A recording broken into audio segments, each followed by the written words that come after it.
It's Cardboard Time, episode number 126, and I'm your host, Arwen Kathke.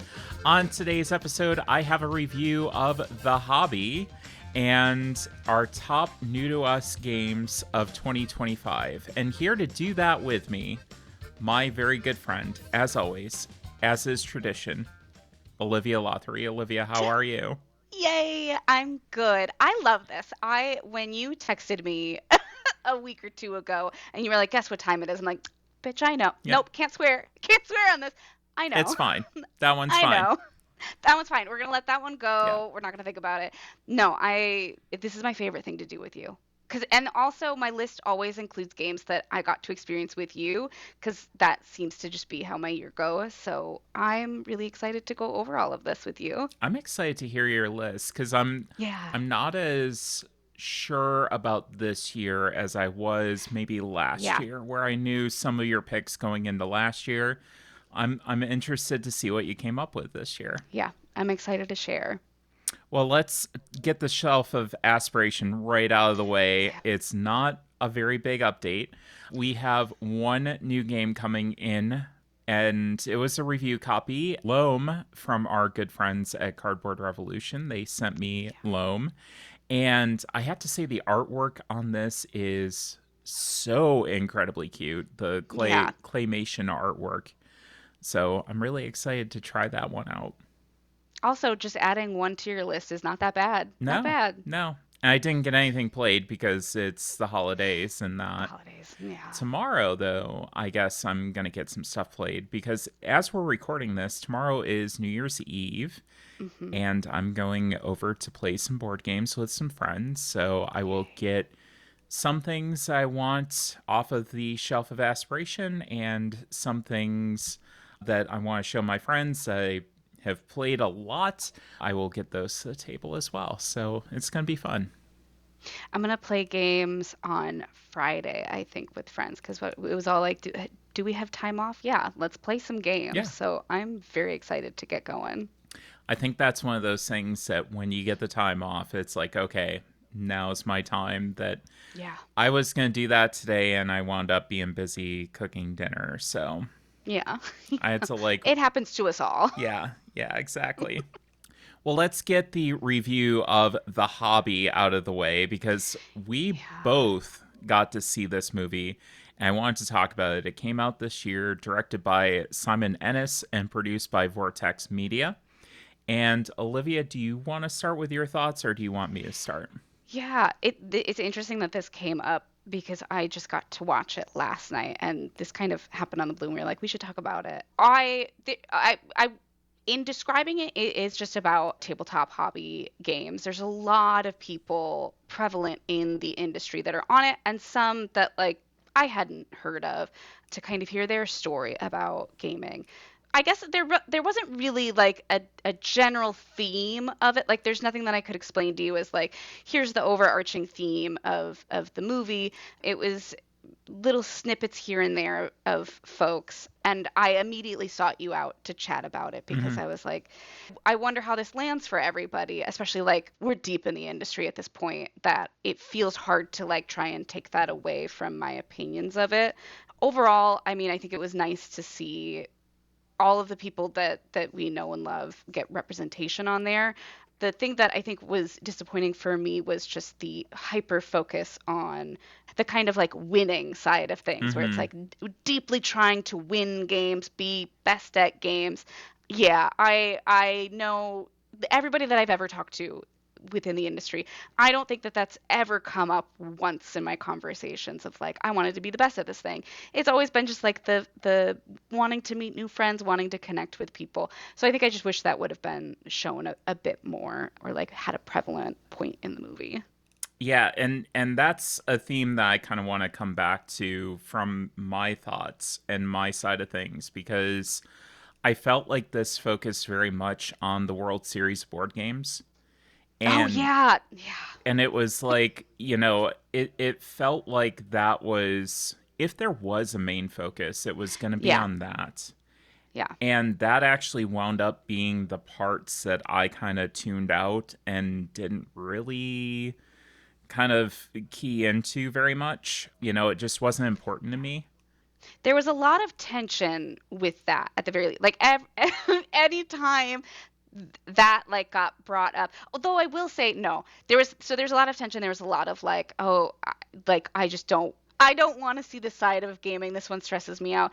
I did really like there was a woman, I think she said she was the first woman to win Ticket to Ride. Hmm. She got her championship ring and like stood up there and did the thing that you and I have done and so many women that we know where it's like I want to be that representation. She had talked about like wanting to see more women in gaming. Yep. And I found that story was really compelling to me and I really wanted to dig a little bit deeper in that. And her boyfriend was so supportive, her fiance or husband, I'm not sure, so supportive. So it was yeah, I wanted to dive in that a bit more.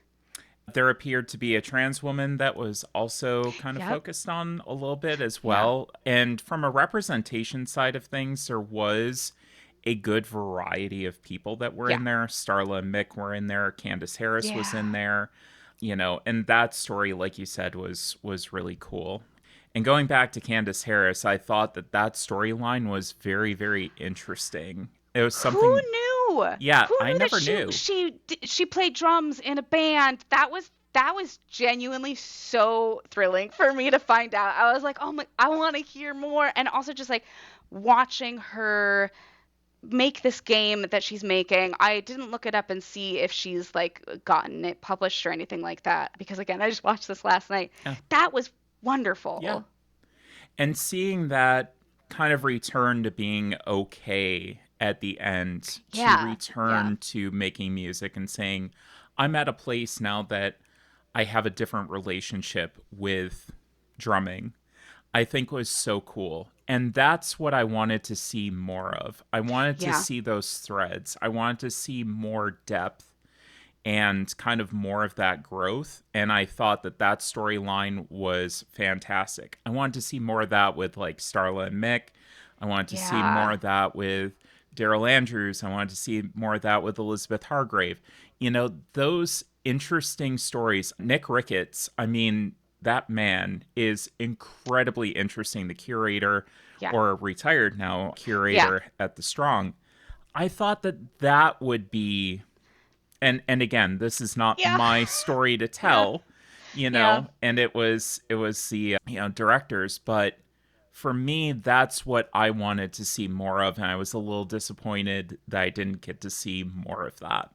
Yeah, it's a funny full circle story for me because so I graduated with my art history degree a couple of years back, and it was at the same time that I was like, do I want to get into the industry? Do I want to keep following this path? And I debated trying to get a job at Strong because it was like the perfect combination of the two industries clashing. And then I recognized how much snow they got out there. Total side tangent, but I was like, oh, you know what? Minnesota's better. I think I'll just stay in this area. I don't need to go out there.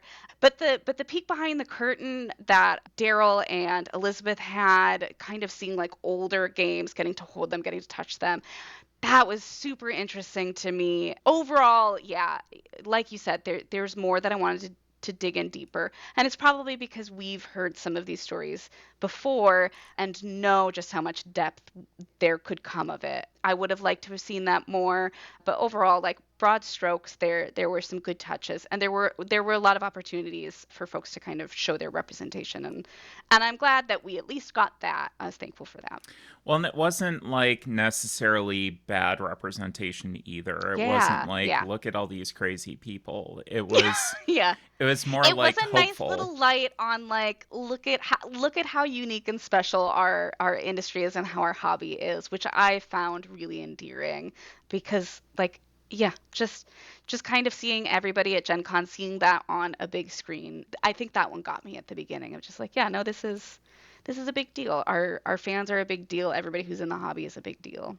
I think for me, that makes me glad that I'm able to tell the stories that I want to, because I know from my perspective watching it, it was like, God, you could have done more here. You could have done more there. And Yeah. it got me thinking, like, hey, this is maybe a little bit something where I could dive in a little bit more on my side of things to make more of the content of what I want.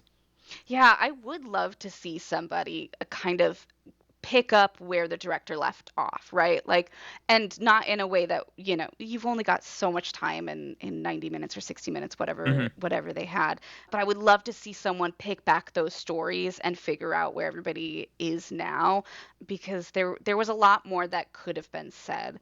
And that's just how life goes, where the stories Yeah. are going to keep on going. So I would love to see you pick up some of those stories and shed some light on some of the folks that were like highlighted on there, but we didn't get to hear their story, because there were some really interesting people that we only got like snippets of.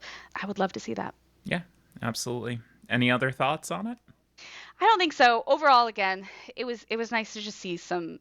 I texted my entire family and said Yep. like, "Hey, you guys, look and see what this is," because right now they only verbally hear it from me. Maybe see pictures if I've shared pictures.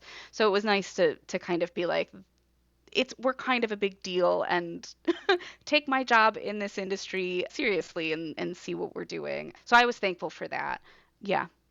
I was very thankful that my parents had been able to go out to Origins this year. Oh, And yeah. then I sat down and watched this with my mom. So she got to kind of understand a little bit of what was going on beforehand. And then she got to see this as well. And that provided a little bit more perspective that I could talk about. Hey, this is Daryl, this is Elizabeth, this is, when Starla and Mick, she's like, "Are these your friends?" I'm like, "Yes, they're my Yeah. friends."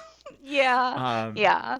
so it was nice to have that kind of connection there where she got to see that on the big screen too. So it I was did cool. think the callback of the person that worked at the Strong Museum at the very beginning said, someone tried giving me a bird game, and I saw that thick instruction booklet, and I said no. And then to like see, 20, 30 minutes later, Mhm. Elizabeth there, and I'm Mhm. like, we all know what bird game you're Yep. talking about. We're Yep. all we're all in tune with that. It was an exciting moment to just be like, yeah, no, everybody's heard of this game. Here's the people that like we've known, people that you've interviewed and everything. Yeah, it's just nice. It's nice to tell our family that. It's nice to have that like kind of vision of what this is, of what you're doing, because I'm sure they're not listening to every podcast episode, if at all. If at If you're all. lucky and they are, yeah, yeah, because my family definitely doesn't listen to what I put out there. But it's exciting. It's exciting for us. Yeah. It's a nice connection moment, and I think they did a good job with that. Also, a reminder: go the strong if you're at all Yeah, I really able. want to. Oh my Yeah. God, we need to make a trip up there sometime. Yeah, I was thinking that too. I was like, maybe it's time for me to like finally make the trip out there. I really want to see if I can get like a peek behind the curtain. I'm sure that I can't. I don't know why I think that I would, You but I can do just want to like, you ooh. because I've gotten one. Oh, okay. Yeah. Yay. Then let's Yeah. go. Let's do this. I'll bring them, I don't know. I'll bring them some Fantasy Flight game and be like, put this in your archives, and also show me your archives. I did There a lot of archival work before this, so it's just I want to go back to it sometimes. I just want to dig around. it's so wild to go through the archives there, and Yeah. getting to see them experience it was so cool because I was like, I know how blown away that I was when I got to see Yeah. this stuff myself, and my parents were there with me, and they were just Oh, like, fun. they were shocked. They were like, "Oh Yeah. my God, this is like, okay, they're treating it with respect, like it's a museum piece because Mm-hmm. it is." Yeah. Oh, it's a Man. wonderful time. We need to do that. I We need to do it. I think about it a lot. It's gonna be it's someday. I need to go out there. After this, especially, I'm like, I just want to go back out there. I want to see it. Let's try to Let's do coordinate it. that. Grab some garbage Yeah. plates, hang out. Good Yeah. times. Yeah. All right. Connection. Well, let's get into these games of the year because I am Yes. so excited. Yeah. These are the traditional new to us games this year that we can't stop thinking about in no Yep. particular order. I do have an honorable mention, and at the end, I will be going through my wife's favorite games this year as well as a I little did see treat. that list and I'm excited. Yeah. Some surprises on there. Yeah. So, Olivia, do you want to start or do you want me to start? I'll start with my honorable mentions. Okay. I'm really embarrassed. Don't be mad at me. I still need to get the art print from you. My honorable mention is Molly House. This I was so excited for this game to come out. backed it on Kickstarter, Backer Kid, I don't remember where, got it, and then life turned upside down and then forgot about it. And as I was making my list, I was like, obviously Molly House. And I was like, well, wait a second. I don't think I ever technically played that. Learned it, learned how to play. So she's on my list. Hmm. I love Molly House. I love oh God, the designer. I can't remember their name. Joe Kelly. Joe Kelly. Thank you. Yeah, they're on my honorable mention because I didn't get to it, and lucky for me, I'll play it in 2026 and it'll be on my list next year. Looking forward to that. Yeah, Any other honorable mentions? that's it. That's it for me. Okay. My honorable mention is Sunday Club because it's not technically a board game, but it is a newspaper that comes out once a month, and it's kind of like a serial little newspaper, and it's got all of the little puzzles that you would have in a Sunday paper in one just format. It's by Black King Games. And what a lovely time that I've had doing these puzzles. I do need to put in for my subscription. I bought a subscription for my mom for Christmas because I thought that that was a fantastic Christmas gift for her. It's really a great disconnect. Like you sit there with a pencil and your paper and you're going through and doing the puzzles, and it's such a good time. And Oh, I'm signing up for this yeah, yeah, immediately. This is it's fantastic. so great. A friend of mine, so I've got a friend here in the Twin Cities who is strictly doesn't try to get on, I don't know how to describe this, doesn't get on the internet that much. So like he reads the newspaper, he reads tons of newspapers every single week and is always looking for like material things like magazines, newspapers, things like that. And he's done in the past, I don't know if you've done this because I feel like you would be the person who of my friend group would do it, played chess through postcard. So like on a postcard, you would say to your opponent, I am moving this king here or something, and then send it off to them. You would wait for their reply for their move, and you would go back and forth. I can't remember if he's done that or if he's always wanted to do that. So I think this would be right up his alley of just like, here Oh is a yeah. physical, tangible thing that you get to play. Yeah. It's such a Oh, I'm wild excited. time. It This counts. This is a board game. This counts. Okay, it's still honorable Yeah. mention though because I have Yeah. 10 others. So Yeah. Yeah. Absolutely. so I did find this year very very difficult to kind of parse and try to figure out. I think it was a list of 37 contenders. I was like these could be in my top 10. It was a good year. It's funny to me. It's funny because I felt opposite of this, where it felt like this was a very difficult year in, we'll get it out of the way now, but just like difficult year of tariffs and delays Mhm. and all these other things. So there was a point at which I was going through my list and feeling that kind of grief of just, oh, it's been a really difficult year for the industry, has impacted many of us in different ways. But on the flip side of that, I felt very connected to the titles and evergreens that publishers were pushing out because of all of that issue. So a lot of what I got was really from 2024 and prior to that. So it was nice to go back and look at my list and be like, cool, I actually sat down to play some games Mhm. because I had the time for it and it wasn't like there was too much that was being churned out. But yeah, I feel like it's worth mentioning that this was a very difficult year Yeah. for many publishers if they were able to stick around, many layoffs and everything. So Yeah. I thought about that very hard with my list. But I did not have 37 choices. My list was much smaller than that. Well, what is your first game on your list? My first game on my list was one that you taught me and that I looked at it and went like, I don't think I'm going to like this game, but we're going to play it anyways. So it was designed by Joseph Frederick and self-published by his company Ludomus Games, and it's We're Sinking. This is a clever secret action taking survival game where you're playing as pirates trying to fight off monsters that have like taken control of your ship. Overall, those actions are very simple. It's just like firing cannons, plundering, and a few other things. But what makes this really unique is that there's like a bluffing aspect to it, which I love so very much. So you need to cooperate with the players in order to defeat your enemy and stop your ship from sinking, but you also want to walk away with the most treasure to win. This the art and the like physical pieces of this game read very family weight to me, or like it read as very, it was like cute, and I love cute and I love that on my table, but I was very unsure of like how it was going to feel to play, and oh my god, Mm-hmm. I think it shocked everybody at the table when we played that Mm-hmm. night. Yeah, So there's, it yeah, it's crazy how much that hit for me, and I believe it was on my list last year because yeah, it's just such a wonderfully done game with so much depth that yeah, you're not expecting. absolutely not. And there's like a cute plastic ship that breaks apart into a few pieces as it's like you watch it sink, and it gets like more tilted as you go down. So the components are fantastic for what you get. Again, thinking like it's this cute tiny little ship, Mm-hmm. and like the very cute pieces and like very cute inserts and everything. And I stupidly dismissed it when I first saw it get to the table, and I was like, "Look, I'm here to play anything."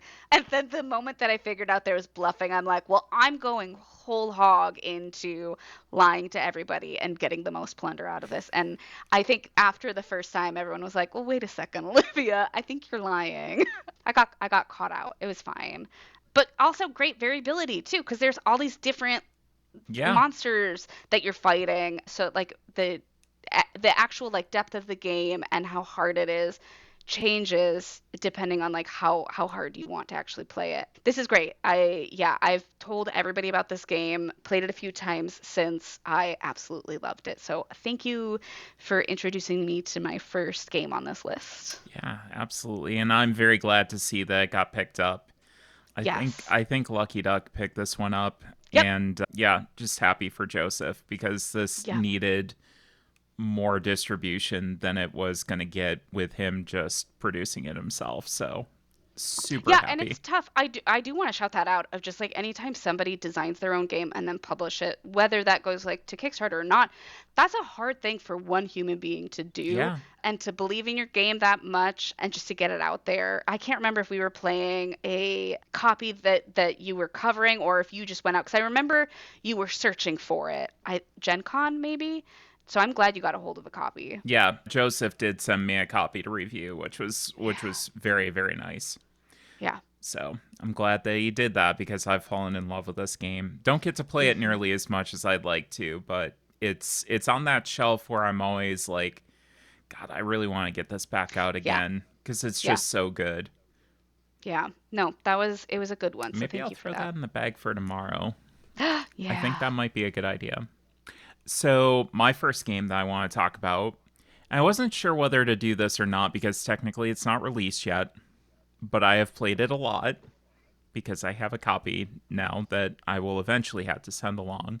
But that is Chicken Fried Dice. You've talked about this, and Okay, I keep thinking I need to look this up.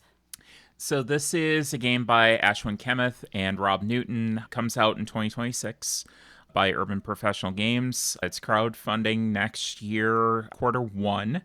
It is a real time dice plucking and chucking roll and write, where you are going and all as a collective group chucking dice into a center, kind of area, and you are plucking these dice one by one that have different colors and different numbers, and then using those dice to fulfill customer orders.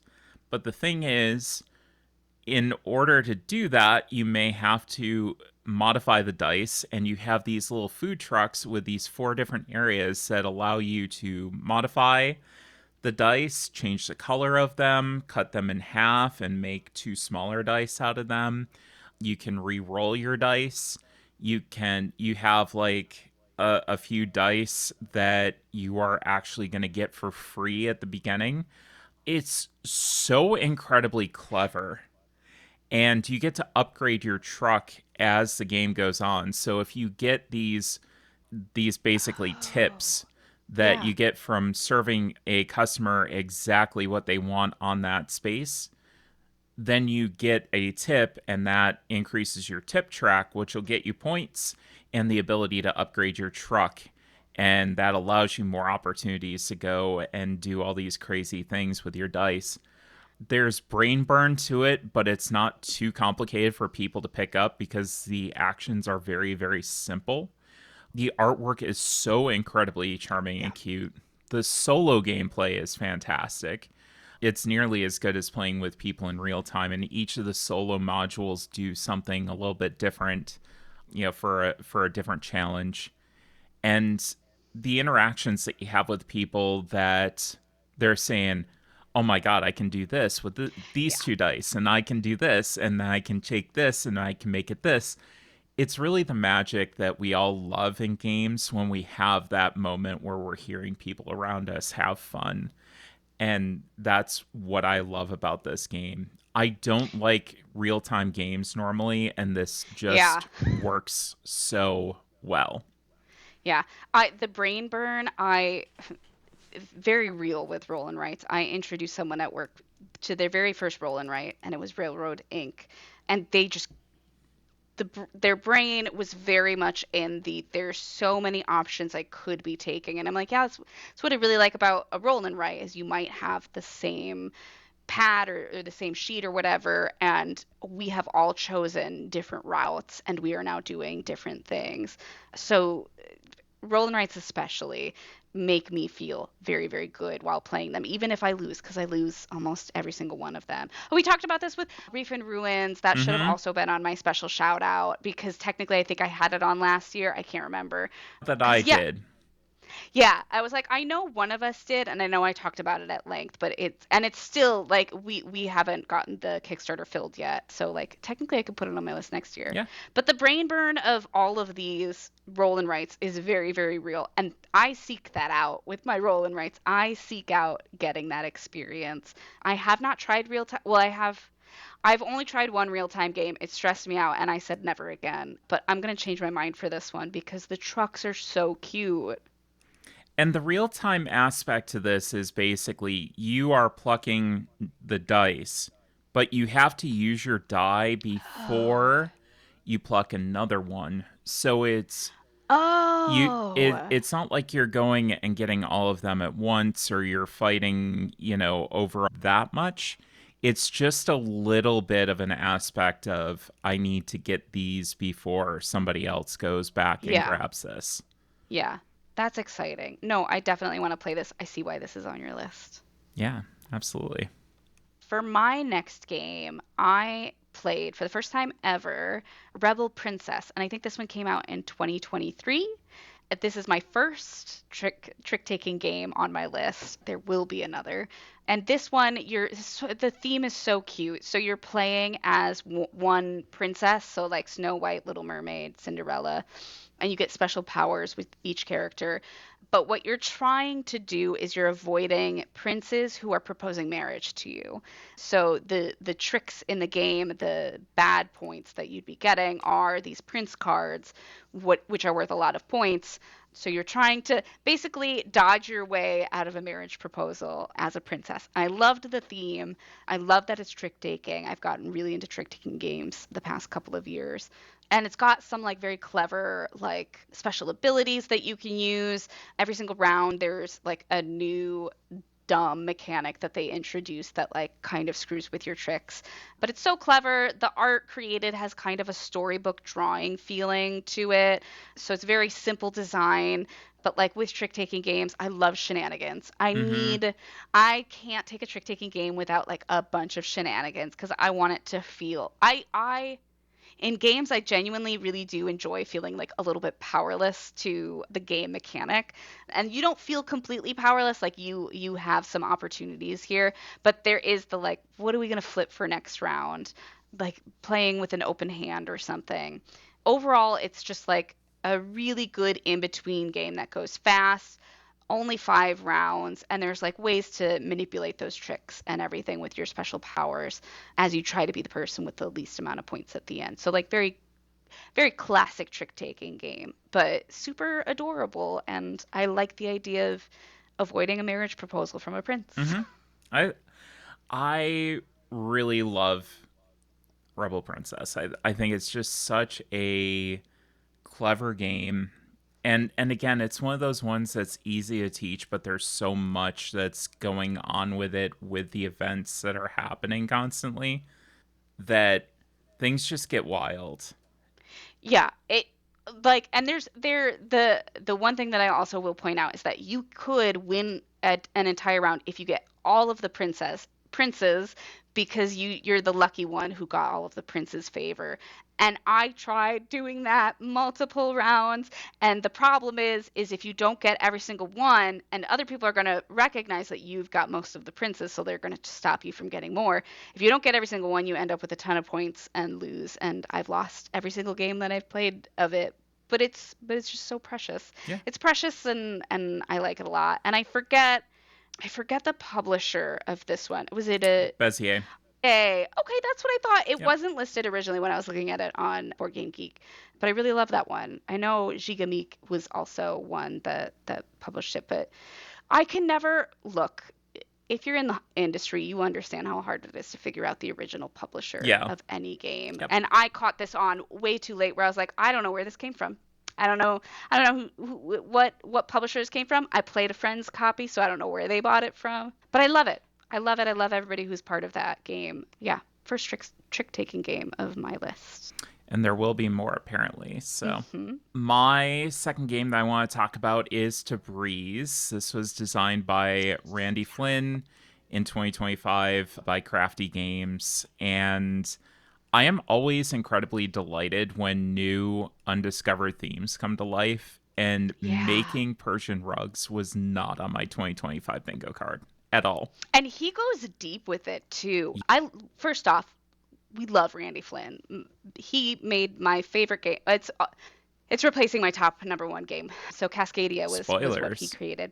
Sorry, no, I know. It's For just, like 2 months from now, when inevitably we'll yeah, do, yeah. the usual. I don't. I think I just haven't wanted to admit it out loud because I have been such an Uwe Rosenberg fan that like I to shift to this. But Cascadia has my most plays. Like I'm obsessed with that game. So and Randy Flynn, as he was making this, just following him on like social media and everything, went like I would watch the his stories and stuff of the information that he was getting about basically Persian rug making. And I don't know if he was already in a lot of communities where he kind of knew where this was happening or how this worked, or if he just deep dived into it for this game. It worked out so well. Now, I'm pretty sure if I remember correctly, they spent some time over in that Yeah, area. So yeah, yeah, he did it justice, and he wanted to make sure that the publishers were doing it justice. yes, And that was everything from the gameplay and the theme to the production to the metal coins, which are the most gorgeous metal coins that yeah, I own. They're amazing.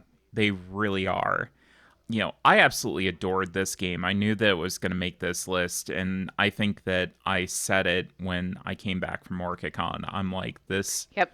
I'm pretty sure I said it to Randy while I was at OrcaCon. I'm like, this is going to be on my list at the end of the year. And it's for those who haven't played it, it's a game where you have different workers, you can move them a certain amount of spaces, and those spaces will have different options to either get money or pay money to get different materials. So you'll have dyes, you'll have threads, things that you need to construct rugs for orders. And every single space is a little bit different of how you go about doing things. So you might trade something over on this space, or on this space, you might roll to see what you get or what you can buy. And it kind of reminds me a little bit of Istanbul in that way, of every Yeah. space having something a little bit mini game ish to do. And there's a little bit of Century Spice Road that's in there. And it dramatically surpassed both games for me. I thought that it was so incredibly well done. It's such a tight game. I don't think that it got the love that it deserved this year. I didn't hear No. enough people talking about it. Yeah, I feel like that one definitely went under the radar, which like is very typical for I feel like you have a smash hit of Cascadia, Hmm. and then the next few things that you put out, especially if it's not with the same publisher, because he ended up working with the Crafty Games crew, which shout out to them. I really like Alex there. I've chatted with him a lot. But I feel like Elizabeth Hargrave did the same thing when her next game came out. It was a similar thing where it was like, this isn't being talked up enough, and I think that it's great. I feel like Yep. Tabriz was a really nice, especially difference from tile laying to this kind of worker placement aspect, and done in such a well thought out way. I feel like his games overall, the he oozes theme, right? Like the theme of his games really sits well with them. And I don't know how much of that is him again like fighting to make sure that like that is accurately portrayed like with whatever publisher he's working with. But huge shout out to that cuz you really feel it with Tabriz. I remember when you played it, I was like, I haven't played mine yet, and since then it's a really good game. It's It's a so really good good. game. So Yeah. good. Yeah. I wish that I could put all of your games on my honorable mentions, but I'll just talk them up with you. That absolutely works. Yeah. Yeah. Well, my eighth pick, because we're going backwards, but none of it matters. I'm putting a little caveat on this because I had a sneak peek of this one for a while as I worked with the publisher back at my old job. So I feel like I need to be like, wee woo, make sure you know I technically sort of I knew about the game. That's basically it. I didn't help with any of the design or anything like. I just knew about the game, and it is Zenith. So this one is by Playpunk Games. Playpunk is run by Antoine Bauza and Thomas Provost, two veterans in the industry. Big deal. And Zenith was designed by Gregory Grard and Matthew Russell. It's just a genuinely like genius little two-player game. The theme isn't very necessary in the game, in my opinion. It's like set off in a far off future where you're trying to gain influence from planets in our solar system, Mars, Venus, and such. But clean, renewable energy is the focus there, which I always forget because the actual mechanics of it are they're so meaty and delicious. So overall, it is a push and pull game. Players are trying to gain influence. Three different ways to win. Either you're getting 3 discs from the same planet, 4 discs from strictly different planets, or 5 discs from any planets. And the way you get those discs are pulling it towards your side or pushing it toward your opponents, or trying to kind of wreck their game. And to do this, it's through card management. So cards from your hands move these discs closer to you. You're upgrading your tech tree. I love a good tech tree, and Hmm. this one's nice for a little two-player game. And then you get like bonuses throughout the game. It's very tense. It's a very, very tense two-player game because of that push-pull mechanic. And I don't know if you've played a lot of push-pull games. This maybe was one of my first, or at least my like favorite of it. And I also forget if you've played this one because this isn't one that you taught me. Yeah, I got to play this at Gen Con last year, maybe? Or Probably. Yeah. it was one of the media meetings I was at that Danny taught me, Yes. and Yep. it's a very, very clever game. Yeah. It really is. And you can play it with four if you play on Yeah. teams, which is kind of cool too. Yeah. Yeah, the hand management is key to that, and like having different ways to use the cards in your hand. You end up chaining some of the actions as you like get further along into the game, which I love. I Hmm. love being able to chain an action and gain a ton of money is gaining an action, things like that. So it's just rich with options, and the game does just I don't know, great job of spreading out resources and ways to gain them while making sure you gain control of these planets. And it's fast. I again, the caveat is that I worked with the publisher at one point, but honestly, it's a good game. It had to be on my list. I debated making this an honorable mention because I always feel weird about if I if I've worked at all with a publisher or with a game, I'm like, I don't know, maybe I'm too close to it. This Deserved one's it. genuinely good. It did. It did. And technically, I think it released after, I was with that company. So like it doesn't even matter. It's good. It's a good game. Go play it. Yeah. Yeah, definitely go play that one. That one Yeah. I really want to get back to that and play it at some point because I got the beginning of it and I could see where it was going. Yep. I didn't get to finish it, and I feel like the back half of that game is going to be way more interesting than the front half of the game was. Absolutely. I was demoing it at Gen Con and I was like, you've really, like, this is one that you genuinely just need to sit down for and play the whole game. And most folks recognized it as well. And they would sit down and be like, we have to finish this. I'm like, I've got to demo it to other people as well, but like, we can watch you. Yep. Yep. Yeah. Yep. My Yep. eighth pick. A very good one. Thanks. So my next pick was a game that you already mentioned. That was Molly House. It's yeah. Yeah. It Yeah. So this is by Joe Kelly and Cole Worley from 2025, Worley Games, and it was kind of weird because this game isn't going to get to my table a lot. Hmm. It's going to be one of those games that, much like Doubt is Our Product last year, Yeah. it's one of those games I'm not going to play a lot. It's going to be, very special cases. But the experiences I've had playing it and the lessons that it's able to teach are really, really powerful if people make the connection. And I think the mechanics are weird until you try to link it with the theme, and you're trying, once you make that linkage, it makes sense. And it's really important in teaching it. It's like, okay, we're going to a ball and we're bringing these things with us, and this presents some suspicion. By having these items, people are going to start wondering. And these are all things that, you know when you tie it into the mechanics of the game, it's so incredibly well done. And I think the other thing about this game is that the dynamic at the table really shifts depending on who you're playing it with. If you're just playing with random folks, it's probably not Yeah. going to be that great of a game. I feel like queer folks tend to stick together more when the cards are down. There's going to be less betrayal, and it's going to be more like ride or die. Like, hey, because Yeah. I can't go No. and be a turncoat in that game. I don't care what Yep. I'm up against. It's just because the theme is so incredibly well integrated. Yeah. The feelings are just too bad. You can't do it.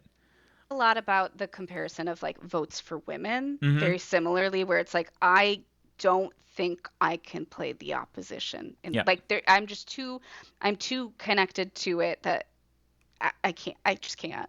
Also another great game that you have to play with the right people. Oh, and same for Stonewall Uprising too. It's Yeah. that same thing where this one side feels really bad to play for. And if you can, there's lessons to be learned from doing it, but at the same time, it's just like I just can't do it. Yeah. Yeah. No, this one I also just think this is maybe the most hobby thing I'll say, but there are some games as well that I'm like, I may never play this again, and also it is staying on my shelf Mm-hmm. for reasons, Mm-hmm. being connected to it, getting to chat with Joe back at PAX U. It yeah. Yeah. Yeah. Yeah. I mean, it's so incredibly well done, and I think the first time being able to play this in full, knowing the development that went into it, getting to see an early version of it with Yeah. Drew, and kind of having that Yeah. walkthrough and seeing where it went after that, and knowing that Joe has some more gas in the tank for some mechanics that were kind of left out, that didn't make it into this, into the first from the first version that they designed to Yeah. now, I think is really kind of fascinating. And I think the first time playing it this year with Marceline Lyman was We love literally, Marcy. it was legitimately one of the best moments of my 2025, being able to sit down with another queer trans woman and play this. It Yeah. was so incredibly good. Yeah, especially with the year that it has been. Yeah. The impact is felt. Also, Marcy's just so wonderful to play games with. Yeah, I love her very I do dearly. too. Yeah, no, this one is again just one of those that's like this is going to stay on my list and there or on my shelf and there's a reason for that. Yep. Yeah. That was a good pick. Also, I should have recognized that was technically my first trick-taking game that was mentioned on my list because there's, if I remember correctly, there's trick-taking aspects to that. Or am I thinking of arcs? I'm thinking of You're thinking arcs. of arcs.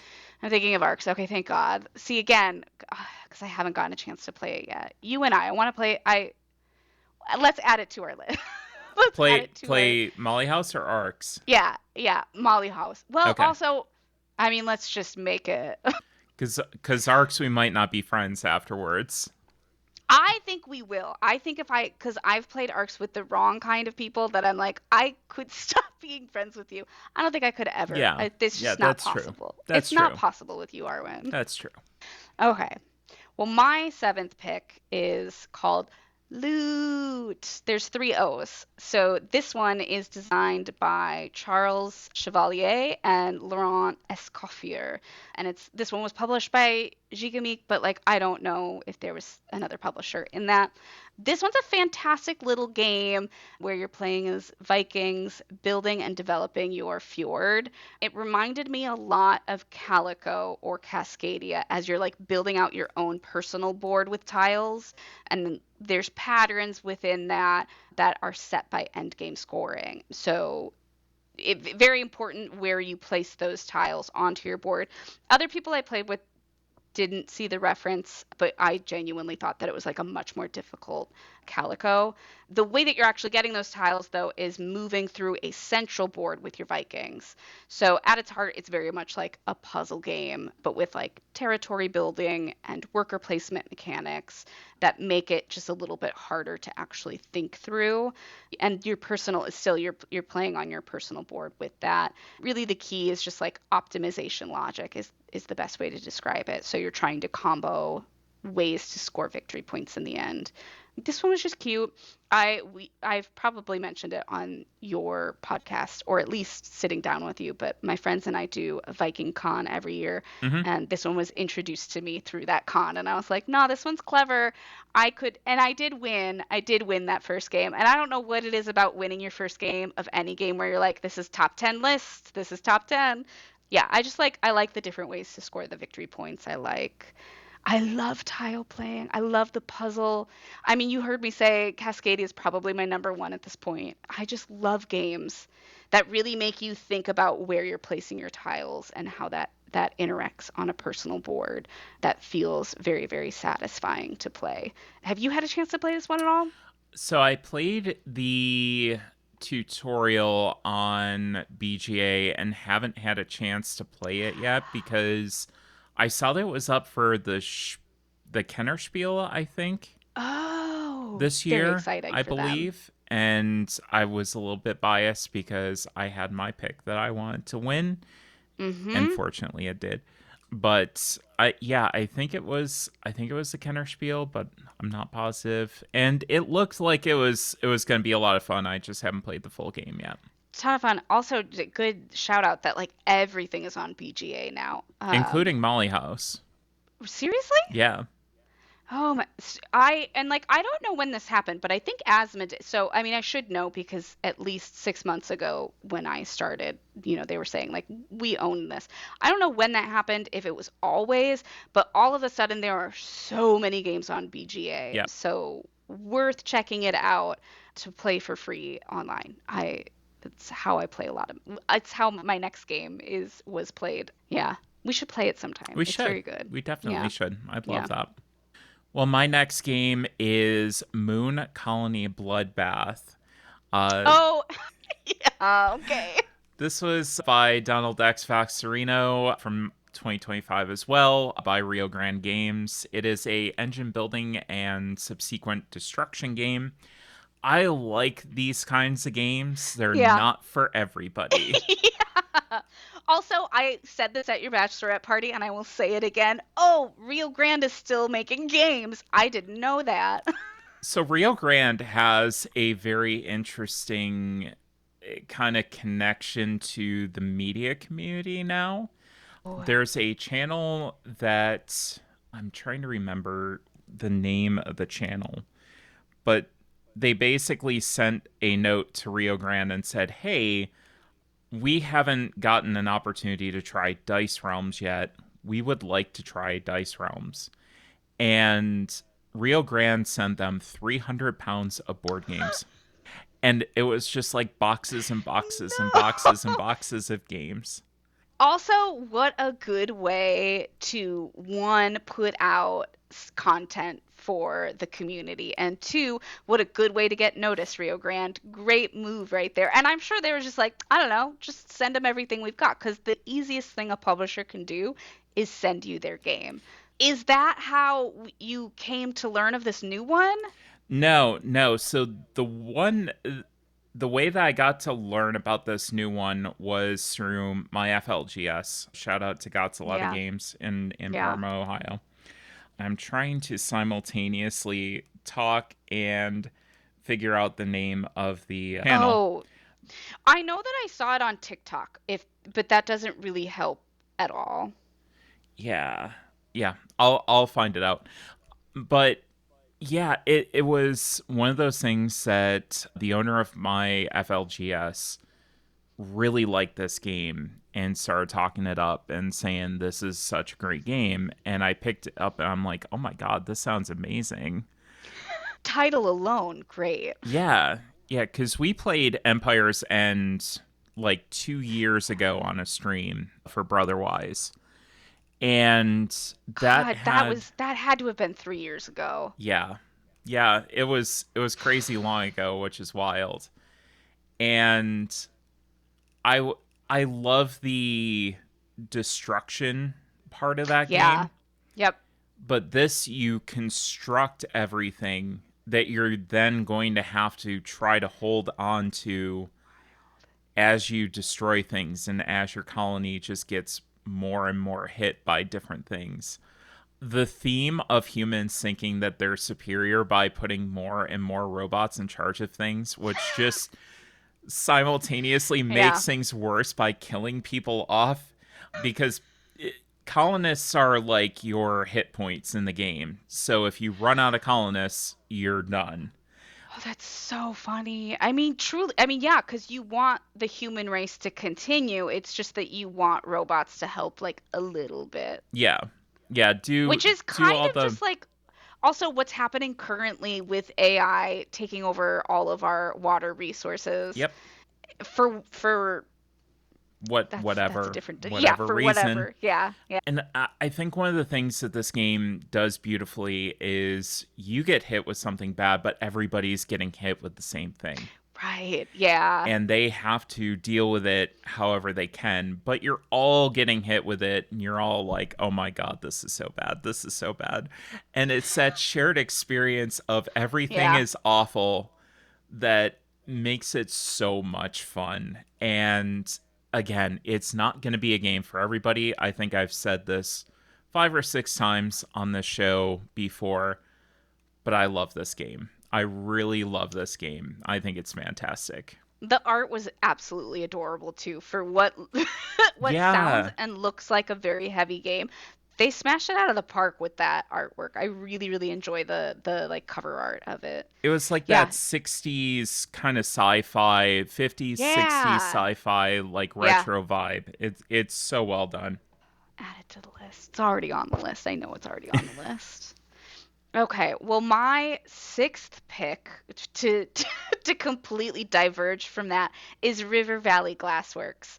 So this one was designed by Adam Hill, Ben Pinchback, and then Matt Riddle, and published by Allplay. And I'm going to be completely honest with you here. I think this was my first game that I played from Allplay. I had not played single game prior to that. And they've put out a lot of titles. They're cute. They're cute little games. Like if you've seen them at cons, you will recognize them because their shelves are lined with tiny little games. And they've also got those nice board game bags with it. But this game is a very abstract game where you're playing as different animals, which really you don't need to know that to play the game, but you're playing as different animals, drafting glass from the river, and you're storing that glass on your board, picking them up very strategically so you fill rows and columns for scoring. Very straightforward, very easy, very quick. Pieces to the game are really, really beautiful. They're plastic, fake glass, but it really shines on the table. And also, all of the information is printed on the board that you actually play off of, which is a rare commodity in board games. I really like it when I don't have to pick up the rule book to relearn a game. Mm-hmm. This is one that I just get to play. I've played it dozens of times and mostly on BGA. Shout out to Natalie, Board Gamer Girl. I'm so glad she taught me because without that, I don't know that I would have ever learned the game or played the game because sometimes I just need digital board game time. So if you've got BGA, go on it. It's there. You can pick it up very easily. I'll always teach you as well. But it's just cute. It's a cute, tiny little game. It's a cute little one. Yeah, really well done. And Yeah. I like that it's on BGA, but playing it in person is Yeah. just even better because Hmm. of the little pieces. I will say that I do have some color vision issues with this one. I wondered that. I Yep. wondered that. Yep. Yeah. There's a couple of the pieces that are a little bit too similar for me. Yeah. But as long as I have somebody else at the table that's able to basically Yeah. tell me, hey, this is this or this, And it's I'm good. important too because you need to be able to recognize like the information that you're pulling from that is some of those glass pieces are more rare than the other ones. So you might want to get the more rare ones farther down on your row because the column of that one is going to give you more points the way that it's set up. So being able to see and recognize what colors they are and everything, very, very important. I'm glad that you're still able to play through all of that, but it's a cute little game. Yeah. Yeah, I really like that one. Yeah. The game board is the channel that we were talking about for Moon Colony Right. Bloodbath that got Yeah. sent all the games. And I want to give a shout out to them because I did get to talk to them at PAX Unplugged, and they donated a ton of those games to local groups, to kind of start some things up with high schools and all sorts of local groups in the Nashville area, I believe it was. And shout out to them for, giving back to the community. Yeah. They still save some of those for giveaways for the community, but they also, in the general community, really work to build up that gaming presence. So I wanted to give them a shout out once I figured out their channel name again. I think it's worth mentioning too, not all publishers are able to immediately donate to good causes. So, like, the kind of through way is to give to a content creator and, knowing that certain content creators are going to be able to do those things. Very, very good opportunity to just get back to the community because again like I said most of the time with publishers it's very easy to get a game out to content creator or 300 pounds of games, Yeah. so I'm really glad that they were able to do that and give back and everything because right now like especially with schools like that is a nice distraction from what's currently going on right Mm-hmm. now. Yeah. And building skills too, which Yeah. I'm always a big proponent of board games build skills. Yep. Well, my next game is something of a scientific game, speaking of skill building, and it is Diatoms by Sabrina Kulba, published in 2025 by Ludoliminal, and 25th Century also picked this one up. This is an outstanding, very clever puzzle game where you're arranging pieces of different shapes. And it's very reminiscent of the closing down feeling that you have in Calico, where you have a lot of options to Hmm. begin with. And you're like, this will be fine. This will be fine. And then it's not fine. Yeah. But in my opinion, and I love Calico, I think this is executed better because there's also a simultaneous, in addition to your board and your immediate, puzzle placement, there's also what you're placing in order to get the little diatoms that you're putting onto your board. And it makes a gorgeous mosaic when you're done. I think this plays fantastically solo. The scenarios are great. I did have an issue with the color vision on this. If you go back in one of my reviews earlier in the year, Sabrina actually went and updated everything and uploaded a PDF so that it is now color vision friendly. So you can go back and experience those Snaps to Yeah. that because actually getting, and I understand not all publishers can do immediate retconning of stuff like that, but that's great to hear that like she was just able to update a few things Yep. and make it easier for so many players. I love that. Yeah, she sent me a note and said, "Hey, I listened. Sorry you couldn't, you know, do this and had issues with it and I did this. What do you think of this? Is this sufficient?" I'm like, "Oh yeah, this is great." Play tested a couple more scenarios with it and it worked out really, really well. So, shout outs for that. And it's just such it's a brain burn. I mean, it is a heavier game than like a Calico is, in my opinion, Yeah. but it's worth it. Such a fantastic puzzle. I love the table presence of those games because sometimes I just want to take a step back and look at what I've created. And this one is definitely like a table presence beauty. And again, as you can tell from my list, I love puzzle games. Hmm. That's a good one. I'll have to check that one out. My next one, I didn't mean to do this. I only recognized it after I was like numbering things. So this is my fifth game and it's called Fives. Yeah, it came out in 2022, but I played it at the first time at your bachelorette party. And I can't remember their names. I'm really sorry. I'm bad at remembering names of who we played it with. It's so good. So it was designed by Taiki Shinzawa and published by CMYK. This is another trick-taking game. The twist with this one is that on all of your cards on the backside, so normally where there would just be like art or something, instead there's a magenta number 5 on them. So they're it, part of the numbers in your actual trick, you can use that number 5 on the back side of it. So typically, where trick taking, you're following suit. In this game, you can always play your magenta 5 if you want to, but there can only be one magenta 5 in a trick.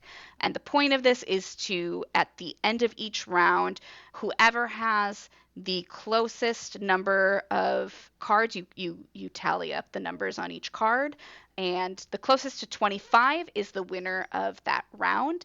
If you go over 25, then you bust and you get bad points. I forget if it's negative or whatever. So you are trying to play every single trick, counting all of the points and making sure that you get as close to 25 as possible compared to everybody else, while having that interesting back of the card mechanic to it.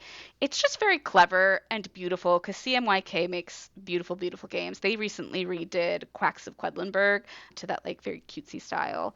And I think I'm just on my trick taking journey this year because I really, really, really loved it. And I'm buying it in a couple of weeks, so I'm very excited. Was that Stephen and Sarah that you Yes, sat down with? yes, Yeah, yes. Stephen And they Vesci. were so excited Yeah. about it. And we were like, sure, let's play this. Never played this one before. And I think I asked, I was like, can you bring this tomorrow at the wedding? Because I would like to play it again. And I think I caught them. I think I caught them at the end of the wedding. And I was like, huh, I didn't have time to play games. But look, we'll play this again sometime. They were super sweet. They did end up bringing it, but we did not end up playing it. Lovely, lovely people. Yes. Yeah. No, your bachelorette as an aside to all of this, your bachelorette party was so much fun. It was essentially just board games. We went to Con on the Cob, which is just a wild convention, and I say wild in the sense of like it's just very local. It's very weird. It's got this really interesting corn person as their mascot.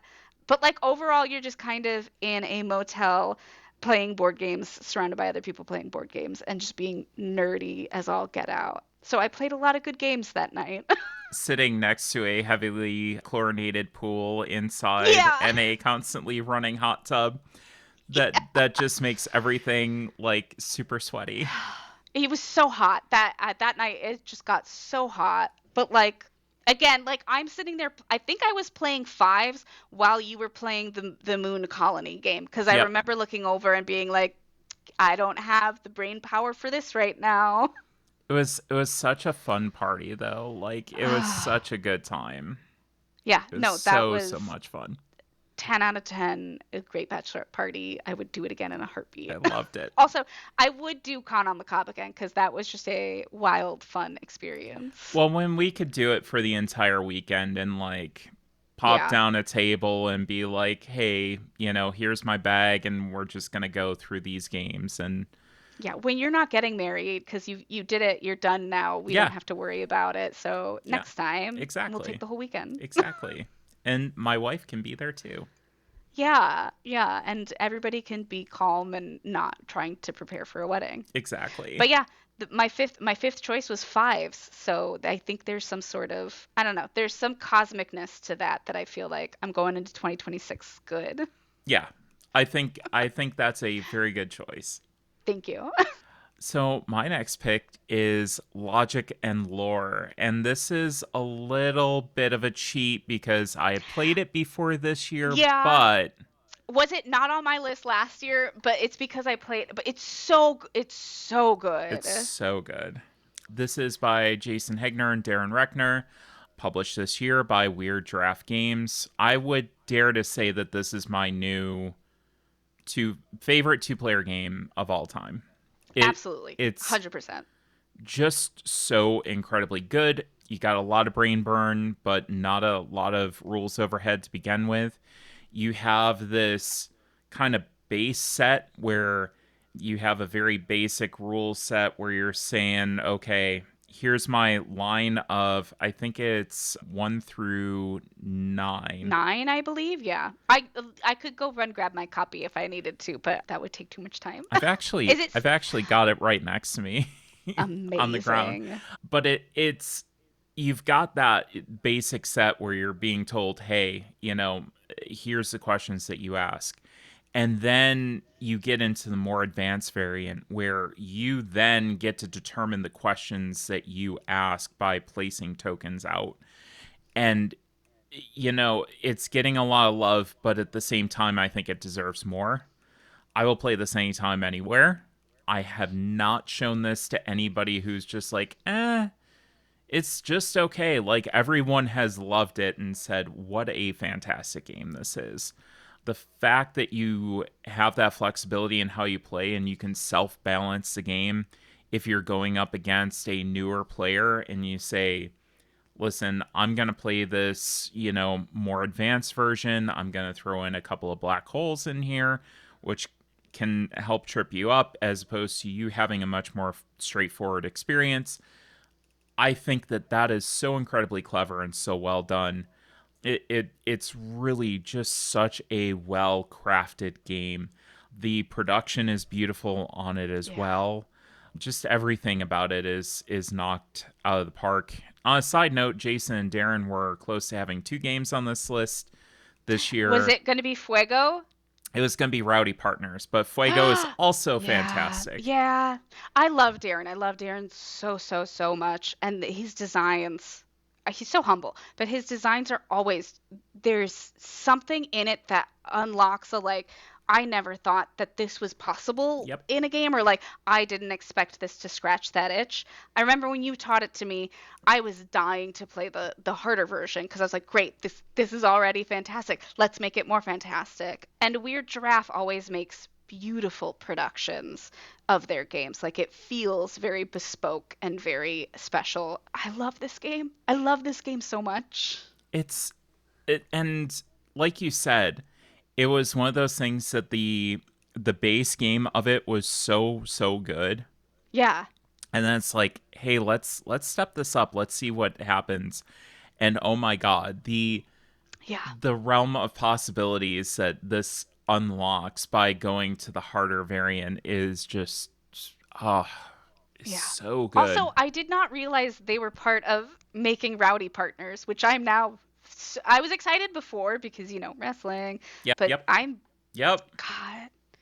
And Yeah. it was close. It was right there at that cusp, and it was It was also a game that you had brought to your bachelorette party, which is the only reason I know about it. yep, Because I took a picture immediately and sent it to all of my WWE friends, where I'm like, you guys are going to love this one. Can't wait. yep, yep. You've Ugh. got to play that one too because it's an incredibly good game. Yeah. No, Logic. Yeah, I love this game. I love the design of it. This is one that stays on my shelf because it's so interesting to play. And again, like I don't think I've seen anything like it before, but I think I had it on my list last year. I can't remember. I'm gonna have to double check my list, but I think I specifically did not put it on there because I did or you did. Who knows? Yeah. On a good transition from that, because Darren was working at Kickstarter or Keymaster at one point, my next pick is Harvest, which was published by Keymaster Games. But this one was a revamped design from Trey Chambers. I believe this one had already been published at one point, and they just kind of revamped it a little bit with him and then put some really adorable artwork on it. It caught my eye because it was the largest game, like space or table wise, that Keymaster had ever done. And also, it had the old Golden Book art Mm-hmm. style. If you remember Golden Books from growing up, it's very much got that like storybook children's vibe to it as like a baby's first worker placement, as I've kind of described it. There's drafting and tile laying. You've got like very simple, unique player abilities, but you're really just trying to till a farm, sell your vegetables at the market, and like build new buildings. It's really clever. I don't know if you've played this one yet. I absolutely adore it. When I say baby's first worker placement, I don't want you to think like there aren't difficult decisions to be made. It's definitely babies first because it's pretty fast for a worker placement game. There's still a very sandboxy effect to it. It's you still absolutely need to think through what options you have on the main board and what goals you want to strive to. It's just a little bit less than what I'm used to with, like a Feast for Odin or something. And with Keymaster at the helm of it, like components are beautiful. The custom insert is beautiful. The artwork, which is Tierra Connor, stunning. It's beautiful on your table. Everything's just like high quality and great. I think this is the first time someone competed with my love of the art more than Ian O'Toole, because I've been very attached to Ian O'Toole over the years with worker placement. But this was just excellent. They did a great job with it. And to have a very, very big Keymaster game, I feel like is kind of a big deal because I'm used to those just being like their smaller, small box games. Mm-hmm. I love this one. I love the little characters you get to play. They're cute. Yeah, I did get to play this one. I love the art. I think that, the worker placement is very good as well. The problem is I have so many worker placement games, so I'm just like Yeah. this doesn't do as much Yeah. different that I want. But yeah, still a very very good game, one that I would absolutely play if somebody wanted to play it for sure. And I think Yeah. it's very solid. Just didn't quite strike that, chord with me that I was hoping. It doesn't do anything different in any way. You are not getting a reimagined worker placement, but you are getting oh, your friend is interested in playing board games. Yep. Here's a good introductory level of like a little bit of a brain burn trying to make certain decisions, but not so much that they are going to sit there for a half an hour trying to think out what their next move is. And also, you can't go wrong with something that's adorable. So that one, yeah, I kickstarted this one. I'm very glad I did it. It was a great game. It was Yeah. a great game this year. So my next game from 2009 Ooh. by Andreas Stedding and published by Pegasus Spiel is Hansa Teutonica. Yeah. This was once again proof that a game doesn't have to be in the new hotness to Yep. truly stand out.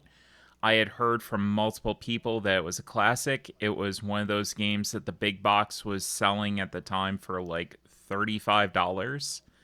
And I'm like, that's a crazy deal. Sure. Like, even if I don't like it, I could probably, sell it for 25 or whatever Yeah. and, get most of my money back. I'm still thinking about this. I played this with Joe and Abby, Phantom Meeple and Baker Meeple, while I was out at Love Grand them. Con. Huge shout out. Yeah. And it was just there's so much to do. You can't do it all. You want to upgrade all the things on your map and you can't do that. I think for me, if you've played Ticket to Ride and you really want that next step up in route building, this is a game to play. It is so thinky. It is so clever. There's really good player interaction in it that it doesn't feel overly mean, but you're like, ugh, they took my space, or, I can't go in here. And usually there's ways of mitigating it. It's just you're going to have to take more actions to do it, Yeah. which I really like. And the gameplay even got me over the kind of gray and dull theme of it, because it's very much you're making routes in Europe and doing things over in Europe, and it's gray.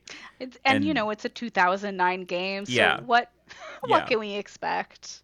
The big box does make it a little bit better. It does add a little bit to it, but at the same time it is still that, kind of gray and dull theme. But it's such a incredibly good game, and I thought about it a lot after I played it. I'm still thinking about it. I still want to get it more to the table. Again, if you play Ticket to Ride, you want a little bit of a step up, this is your next step up from that.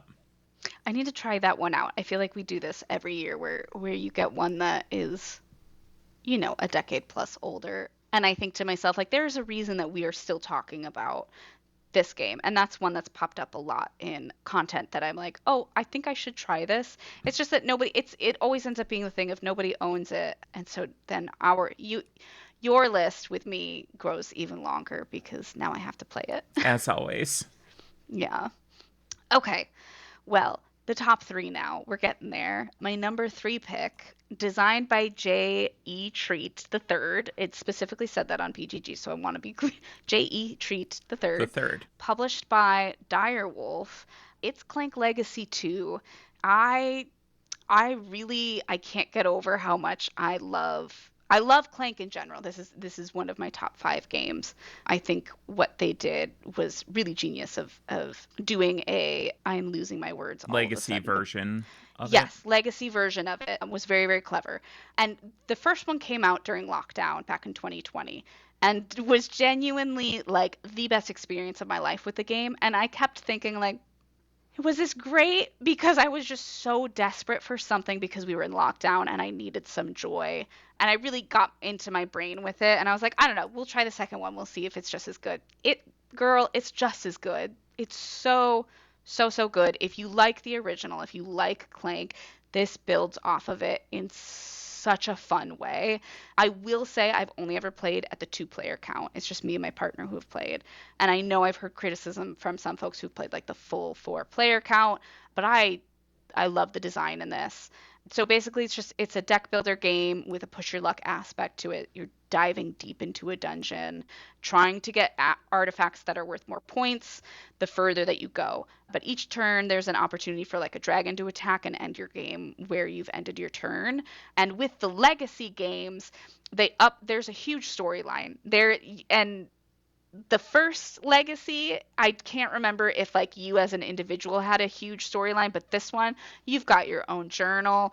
I think at some point I was meeting my partner's mother or something. I can't remember, as a kobold. I can't remember what I'm playing, but it's rich with comedy and options that you get to choose from. You feel very connected to your character with this one. They go even further than what the first legacy did. And I forget, it's an Acquisitions Incorporated, and I think that is a larger brand in general that maybe helps with it. Mm-hmm. So I don't want to spoil anything, but if you love Clank, I think you should absolutely try Legacy version because they're fun. This one, I can't give away too much. I'm going to Yeah. give away too much, Yeah, but it's no really, really good. spoilers. Yeah, this is genuinely, I've played a few Legacy games now that I've just kind of been like, meh, that was a fun enough experience and we got through it, but this one I'm constantly like desperate for more. And I really, really enjoy I just really enjoy push your luck games and I really love deck builders. So this one, when it came out, Jesus, 2016, I want to say Clank came out, Mm-hmm. 2015. I think. Yeah, I was like, I know it was somewhere around there. Almost a decade now. It's never going to leave my top 5 list. I just love it that much. Yeah. Yeah, so I have the original. I think we played 3 scenarios from it so far. We need to Yeah. finish it. Yeah. And then the second one is down on my shelves, so. It's Once so good. once I get through the original. Oh, I know. We sped through it. I think like we were it was a problem because we were like, well, let's just play one more game. Let's just Hmm. play one more game. Hmm. And again, it was the middle of pandemic lockdown that you needed something, and that was my something, and I held on to it as long as I could. So my next game is Galactic Cruise. This is by Oh. TK King, Dennis Northcott, and Colton Thompson from 2025. Kins and Key Games. It feels like a Lacerda. It kind of has It that. looks like a Lacerda too. Yeah, it's kind of crazy how much it resembles that vibe. But in the game, you are trying to basically prove your worth to your father or whoever is the head of a spacefaring cruise company that's going to all these planets and taking passengers there. And you are building up ships, you are transporting passengers and taking them on fun adventures. Some of the days you're in space, some of the days you go to these destinations, and if your destination matches one of one of your passengers, you actually get to go and unlock this nice bonus that you get to persist with throughout the rest of the game. And you're unlocking bonuses throughout the whole game, improving how you do things efficiency wise. It's just a really intense game where you have a lot of moving parts, and how well you put those moving parts together and how fast you're able to efficiently turn things around is really the key to it. Always be launching. That is the big thing. Always be launching ships. IBL. Oh, Exactly. ABL. ABL. Always be launching. uh It is, so I had to look it up, but it is Lacerda-esque because Ian O'Toole Did the did art. the graphic design and Yeah. art. Yeah, and those two are so paired together in my mind that like anything Ian O'Toole touches now, I think is it Lacerda. And since this is such a heavy worker placement game, it was on my list. It was on my list until I watched, I think Shut Up and Sit Down did a review recently that like kept me out where I was like, I don't know if I need another one or not. Hmm. But I like the idea of galactic like an outer space cruise. And I don't know, I like getting down and dirty with a good worker placement. Like give me Yeah. something dry. I love that. Dry but with cute art. Sign me up. The theme kind of helps too because Yeah. like the different ship sections, and they're not super heavily detailed, but they're well enough that you feel like, okay, I'm in this boardroom, I'm trying to construct these ships and make these different things happen. Like you have a 0G roller coaster in one of Oh them. my god. You have like laser tag. You have like these weird, things that you would think, okay, if I was going on a cruise to a different planet, these are the things I would have. And I really appreciated that about it. And I feel like everything flows very, very well. You're able to, once you get into the flow of the game, kind of figure out, okay, I need more money. This is what I need to do. And you have these kind of cascading actions that's like, okay, I need to get this, and then I'm going to do this, and then I'm Yep. going to do that. And then I can chart that path and figure out what I'm going to do. And any little shortcuts I can take feel really good. Yeah. Yep. And that is the key that I like from my worker placement is how did I think about doing this and what is the way that I can do it just a little bit better, a little bit faster, or with some more resources. That one I think I sat down with the Kinson Key guys at some point to in their booth. They had a booth at a con. And I don't think they even it was just like a prototype and I was Hmm. like, "Yeah, no, I saw Ian O'Toole attached to this explain to me how this game works, and I only had 5 minutes. Like I've been working a lot of cons this past year, so I never had a chance to like fully sit down and dig into it, but it's been on my list. It's been on my list since they brought it to Kickstarter, so I'm happy to see how high up it is on your list. Well, top 2 now. Hmm. Can you guess what my number 2 is? I don't think I can. It's designed by Eric Olson, published by The Op. Flip 7? Yep, we know it. We love it. It's Flip 7. Year. Yeah, from this year. Go me. Look at that. Okay. Because Yeah. I want to say that I had it last year. But see, I didn't play it until your wedding. It was at the end of your wedding. Oh. There were some of us that like hung out at the end of the wedding. This was also, I should explain, you had an early wedding. Like it was a mid-morning wedding and we were up late. And this one I had been Ray was there. Ray works on their marketing team, does a lot of their I don't know her actual title, so I'm not going to pretend like I know what it is, but she's on the marketing team. She's in many of the videos for the Hmm. op. And I looked at her and I was like, I have yet to play. And she's like, let's find a copy right now. It's such a good It is. God. It's It so is. good. It's so simple. It's so easy. It's a party card game. It's basically just push your luck. You have numbered cards that you are trying to put in front of you and have unique cards so that you if you ever get a duplicate number, you lose all of the cards in front of you, your turn ends that round and you're out for that round. And you're basically just trying. I actually don't know what the number is you're trying to get cuz I push my luck so hard that it doesn't matter to me because the fun thing is if you flip 7 cards, so if you have 7 unique numbered cards in front of you, it's a special bonus. You get like a special amount of points. And so the whole point in my eyes is that you have to flip 7. You cannot win the game unless you She flip flipped 7. 7. It's the name of the game. You have to do it. To the point at which I played again the night of your wedding and I I just had to stop. Like I basically just needed to stop. I had already gotten all of the points that like would let me win and I demanded Yep. very drunkenly to continue to flip 7 and I screwed myself very very badly. But I was so close. I was so very close. It's in the name, you have to do it. It's a fun party game. I have since brought it to 2 other weddings that I was in or part of, and people from there bought it themselves, brought it to other weddings. So I just think if you're getting married, just bring it. I think Yeah. you should just have it at every table. I think it's a Yep. great game. And I love a good party game where I can be absolutely obnoxious and demand that people do something stupid and watch them be really sad when they do something stupid. It's so incredibly well done. And it's such a wild, just great concept for a game. I mean, it's super simple to teach, it's super straightforward. It was on my list last year. Yeah. And I think it just does so incredibly well because people can pick it up really easily and they know what they're doing. And it has that great push your luck feeling.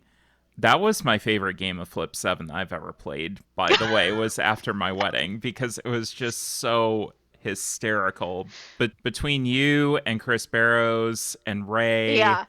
and yeah, it was just it was an I amazing time. It really yeah, I was. was I was having a good time with it. And basically, I mean like it's kind of like blackjack, right? Like you're Yeah. you're asking for another card. You're basically saying like, yeah, keep me in the game. Let's keep going. Let me risk it. And I find this is another one in similar to talking about how Darren designs games, which is it's like you said, it's so simple. All it's like numbered cards 0 through 12, I think is what it is, with some there's 3 other cards that you could potentially get that like let you flip more, freeze people, or save yourself. It's so stupid simple and yet it's so fun. It unlocks something in you that's like this is just a dumb good time that I'm having with friends. Like let's gamble, let's push my luck a little bit. So I really love when someone can bring something so simple and turn it into this very kind of I don't know, thinky game in a way. It's great. It's genius. I wasn't sure about all the hype. I was like, eventually someone's going to give me this game and I'll figure it out. I finally have it and I'm very, very happy because that your wedding night it was just great. I played a lot of good games throughout that whole weekend and that was probably my favorite one, which is why it's my number 2. my number two. It is a fantastic choice for number two. Yeah, I didn't thank you. know that you hadn't played it until this year. No, literally, I think I said it to Ray multiple times. I was like, Ray, I don't know. Like it was sold out for a bit. I was like, I don't know how to get my hands on this. I've never since getting into the industry years ago, I have never wanted to phone a friend before. I've always just been on the like, I'm just thankful to be here. I am thankful to know everybody, and that's it. And this was the first time where I was like, somebody's gotta, I can't do this myself. I need an adult. I need someone to come in here and tell me how to play this game and get it in my hands. And she was like, I got you. So, yeah, that was my first time playing. I think I did a great job by losing, but Yeah. everybody had a good time. Yep.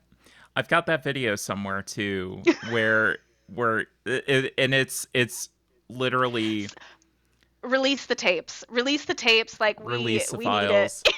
files. Nothing will beat the moment of marrying my wife, Yeah.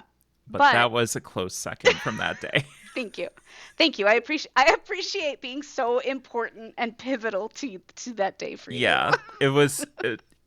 That was the thing that really sticks out. I'm like, oh Yeah. my God, this was so incredibly good. Uh, And watching that video back where you're just insistent. You yeah. can't win unless you flip seven and Truly everybody's telling you everybody no, everybody's no, telling me don't do it. You've won already. And I'm like, "No, I have I to." need to do it. And then it feels bad God. watching it because you're just sitting there like, oh my God, she could have had this game and she Yeah. didn't. And in my head, I genuinely don't. I play Yeah. for fun. I Yeah. don't play to win.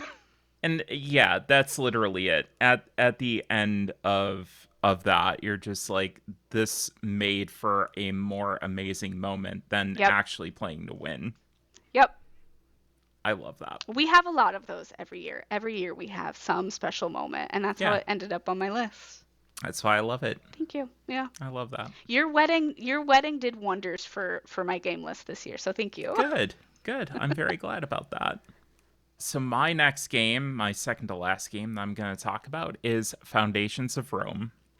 Yeah. Oh. This is Emerson Matsuuchi from 2022, published by Arcane Wonders. This was a game that I didn't understand why the production was so high end for such a simple game. I get it now. It's interesting because I always thought if I'm going to have a high end production for a game, it needs to be really intricate, really deep, really strategic, have a lot of things going on, need a lot of moving parts. When I reframed this and I said, listen, this is a game that I can literally get out with just about anybody because of the mechanics of the game. There's like three things that you can do. You can either take your income, you can buy a building, or something else, buy a plot, I think it was. Oh yeah, yeah. Yeah. There's not much that you can do on your turn, Yeah.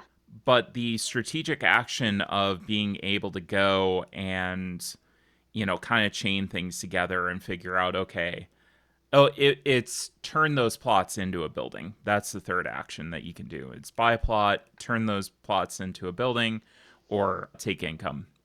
When people look at this game, they're just like, oh my God, this is so much. Like, I can't learn this. And Allie was like frightened by this game. Yeah. And everybody's like, oh my God, she's got us in one of these like 3 hour marathon. Like, this is going to be so much to learn. And once I said, these are the three actions that you're going to take, and that's it, let's go. And they're like, Yeah. really?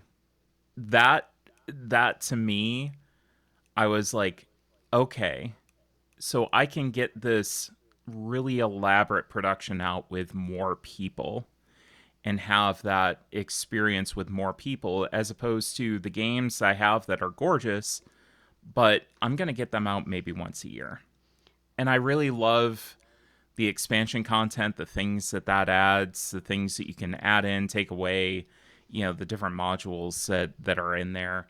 I think it's going to be a little bit tougher to get newer players into this when they see the components.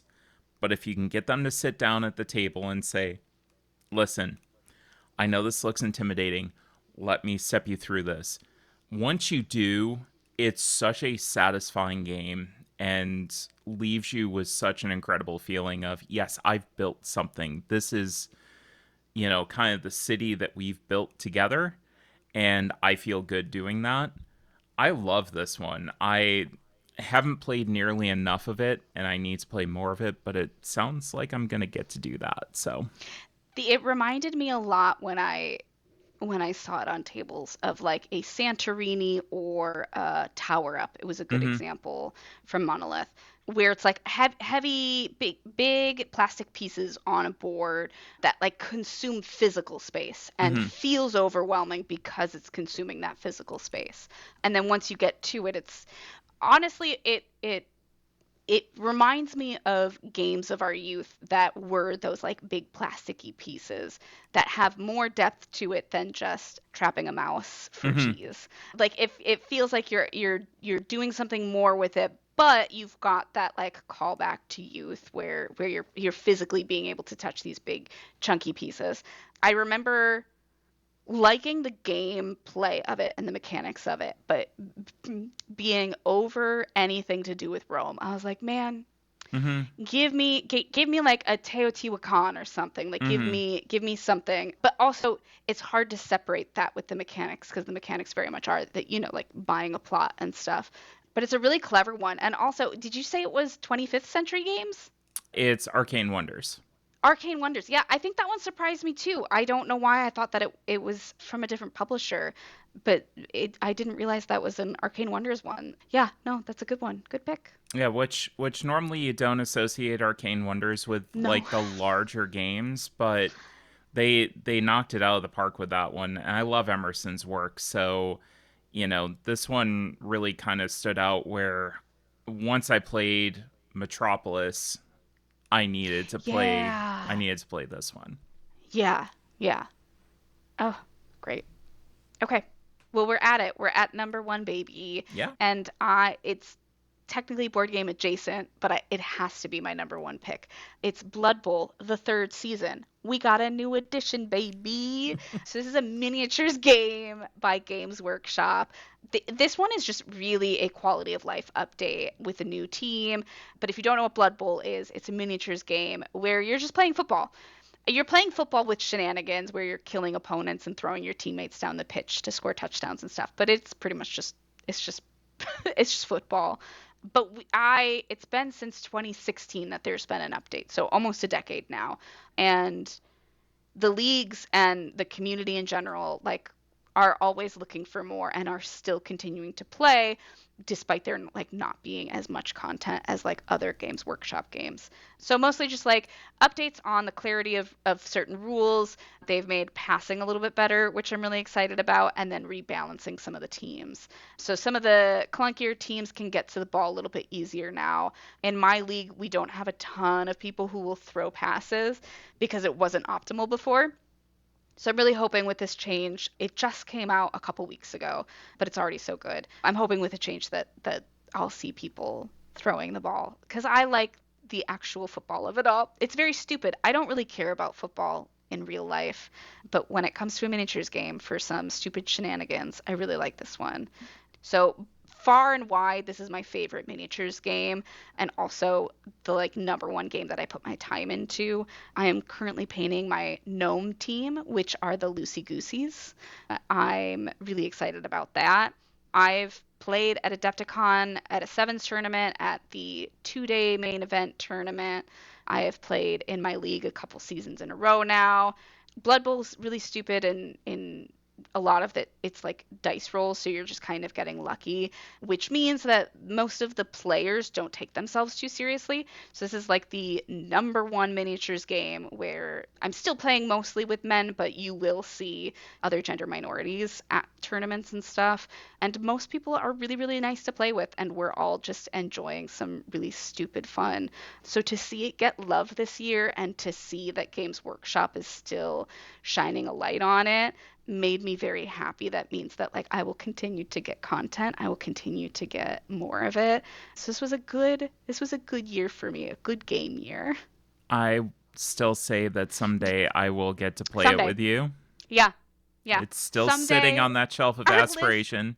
Our list is ongoing. Someday I will get it. Now there's a new edition, so now you can learn the new rules, and I'm sure it will be like another decade before we get anything. Yeah, I'm genuinely like the announcement came out of nowhere. If I remember correctly, there weren't any cons happening. It was shortly before Thanksgiving, maybe. Hmm. I can't remember. Just they just Out of the said, blue. "Oh, yeah, new edition coming." And like there had been rumblings about it for a bit. So again, thrilled. I'm thrilled as someone who's part of the miniatures community. This is an exciting year for us. Sometime that's got to happen. Yeah, yeah. I'll make it happen. It'll happen. I'll bring my gnomes. They're primed right now, but not painted. As Constant problems. Yeah, as a lot of pieces are in a lot of people's Yeah. homes. Yep. Yeah. Yep. Yeah. Well, my last game that I want to talk about is Wine Cellar. This is from 2025 by Ender Styles. This was 25th Century Games. So maybe I read Wine Cellar's 25th Century Games. Maybe that's why you were thinking it. I connect honestly, 25th century and arcane in my eyes very similar because they have a specific chunk of the community. Like Yeah, I kind see of their games as weights. very similar. Yeah. Mhm.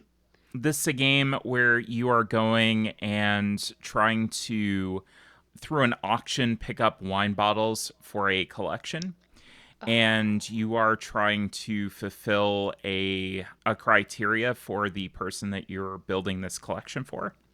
I have never seen a game play as well as it does for every player count that it advertises. It goes from 1 to 8, and it plays well at all of them. that's wild. I will say maybe a little bit better from like the 3 to 8, and I like playing this with a lot of players. So like Mhm. the 6 to 8 range for me is optimal, but it plays well no matter what. There's a lot of decisions that you're going to have to make, but it's super simple to table. You have, kind of this area of when you want to put that wine bottle into your collection and how long it ages because it has different point values. So you want to make sure that you put it in your collection at the right time so that it ages properly. It's got an affordable price point. It's got a compact form factor. I think that the world needs more of these games. It's a brilliant game, and for the price and the size of it and the teach, I think it does so incredibly well, in kind of bridging that gap between newer players and more experienced players, where the experienced players are going to get something a little bit more out of it, and the newer players are just going to be able to step into things like auction mechanics and placement of, timing and placement mechanics. I think that this does so incredibly well. And it's kind of another cheat because I did play this technically last year in prototype form, but it did It come doesn't out count. It this was year. prototype. It doesn't Yeah. count. Yeah, I feel like trying to find that sweet spot for bringing in new players and veterans of games is always very, very fun. And I love a game that plays up to 8 too, because that I'm part of the problem here in the Twin Cities. I moved 3 years ago, 3+ years ago, and our group just continues to expand. Like there are some nights there are like 10 of us at game night. I know it's too Wow. many. Everyone who's listening to this couldn't watch Arwen's eyebrows just rise up her forehead. No, we have a lot of people, and we have very few games that like are genuinely fun to play at that like higher player count. So I'm always looking for something that hits that sweet spot, especially if it plays well with lower player counts too, because Mm-hmm. that's a rarity to Mm-hmm. find. I know we all have like our favorite player counts, but truly that in and of itself, I can see why it would be on your number one. Yeah. Yeah, because I'm usually the curator. I'm usually the one Yep. that's going and teaching. I'm usually the one that's picking stuff. And there's a lot to be said for Wine Cellar. I have not, again, played it as much as I want to this year. Yeah. But any time that I have that bigger group that I want something a little bit meatier, I want something a little bit chunkier, but I can still get people into without a huge amount of problems. That's what I'm usually picking out. Oh my God, I need to check this one out. It's exciting to hear kind of what's been coming out because I have been off social media for a bit. So I don't know too many games that have come out recently. Again, no time to walk around at cons because I've been working them and I haven't been on social media. So nothing has been marketed to me. It's mostly just like word of mouth or what people are bringing to the gaming table. This one sounds wonderful. Also, I love 25th century games. Yeah, So do a great easy. job. Yeah. Okay, let's hear your wife's list. Okay, so now I get to talk about my wife's list. She gave me her 10 games that she is thinking about. The first one being The Hobbit There and Back. We've been playing that together. Is it good? It's very good. Yeah, so I work in a studio under Asmodee, and so like I have been seeing this one because I believe this is Z-Man, is that right? This is Office Dog. Office Dog, which Yep. is yes, one of their studios. It's been on my list. It has been sold out, and I've heard nothing but good things Oh, about it's it. So great. It is a seeing it great on her game. list, I was like, I'm buying it. Yeah. Yeah. Cool. It's worth it. I would highly recommend it. I haven't done a review on it as of yet just because I want to get through all of it first. Yeah, But we've had a great time with it and we've loved, playing it together. Especially it's been kind of our go-to like, hey, let's play a scenario. I'm getting that one. Perfect.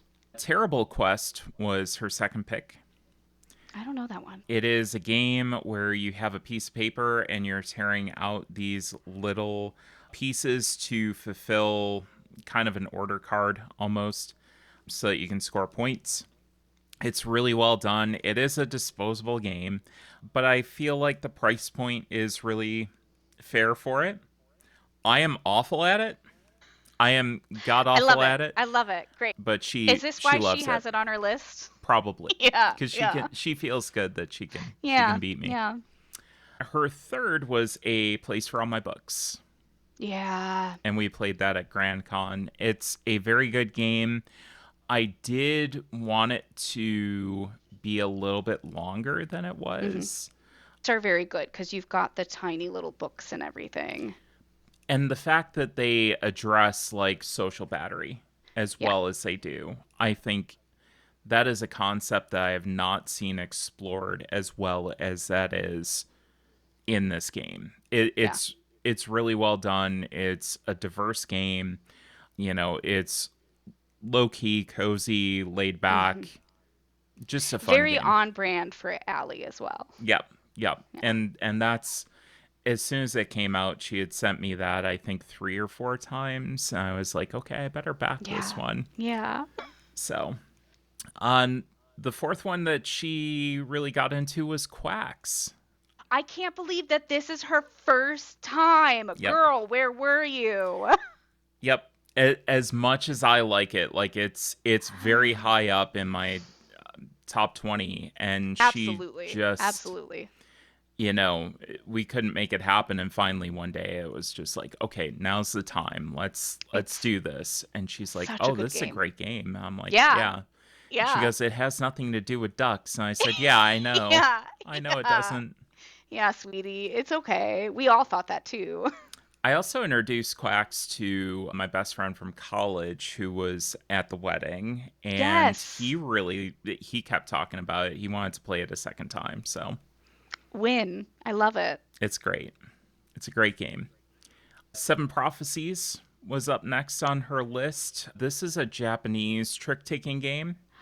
Oh, I'm trying to think of all I'm in my trick-taking era, so like clearly I need to check it out. you need to check it out. It was very interesting, like your bidding, and I can't remember all the nuanced details of it, but if you go back and listen to the Grand Con drive home, we do Oh talk yeah. about it, and Yeah. it's a solid game. I really had fun with it. Allie got to play it twice, and she's very high on it. Love. After that was Hot Streak, which almost made my list as well. This was a fantastic game that came out this year about betting on different mascots. I think it works extremely well for that higher player count as well. maybe not so much lower player count. Like, I want more people at the table kind of betting on everything and making some noise. It's apparent that we just want gambling. Yeah, We should maybe go to Vegas. I'm not really sure, but we all just want to be hooting and hollering. we literally just, we all want gambling. Yeah. Yeah. After that was Cozy Stickerville, which we Yeah. also need to finish. Yeah, That it, again, that another one that feels like it tugs at your youth, right? Like just stickering things. yep, There's something about that act of doing that yep. just reminds you of childhood in like a very positive way. That was one of my favorite games at PAX this year. Yeah, Yeah. it was just so so so good. I do need to finish that up and get a review out for it. Hopefully Yeah. soon. We'll see. Big dreams. Big Big dreams. big dreams. Someday I'll finish these games. Next up was Chicken Fried Dice. She really loved Yeah. that as well. Yeah. I see why. After that was Foundations of Rome, which was the surprise for me because I didn't think that she was going to like it as much as she did, and it's just got that simple turn structure that Yeah. she, can go in, she makes good decisions, Puzzly too, so I feel like it puzzly, makes sense. you can feel clever about what you're doing and not have much of a action overhead where it's Yeah. like you can do 27 different things. Yeah. I think those are the kinds of games that she settles into really well. Yeah. And then the last one was Pergola.